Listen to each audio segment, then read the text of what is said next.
जिंदा कैसे हो। इस पर वो बताते हैं कि ये एक लंबी कहानी है और मैं तुम्हें ये बाद में सुनाऊंगा, पहले हमें यहाँ से निकलना होगा। रायन उनसे कहती है कि फ्यूल खत्म हो चुका है और मैं सब कुछ ट्राई कर चुकी हूँ, अब हम यहाँ से नहीं निकल सकते। लेकिन कोवाल्स्की उनसे कहते हैं कि तुम्हें सेल्फ लैंडिंग जेट्स ट्राई करने चाहिए थे, क्योंकि उन लैंडिंग जेट्स को चालू करने पर हम उनकी मदद से आगे बढ़ सकते हैं। रायन कहती है कि मैं ये नहीं कर पाऊंगी, लेकिन कोवाल्स्की उसे कहते हैं कि तुम ये कर सकती हो और तुम्हें अपनी जान बचाकर यहाँ से निकलना होगा। तभी रायन की आंख खुलती है और उसे पता चलता है कि ये सब बस उसका सपना था और हकीकत में कोवाल्स्की यहाँ नहीं है। लेकिन रायन अब समझ गई होती है कि वो लैंडिंग जेट्स का इस्तेमाल करके यहाँ से निकल सकती हैं। रायन अब वहाँ रखी बुक में देखती हैं कि लैंडिंग जेट्स को किस तरह चालू करना है।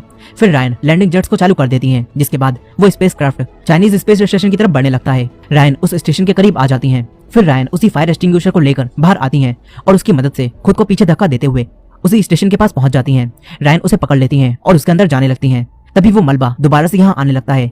रायन तुरंत ही स्टेशन के अंदर आकर एक स्पेसक्राफ्ट में बैठ जाती हैं।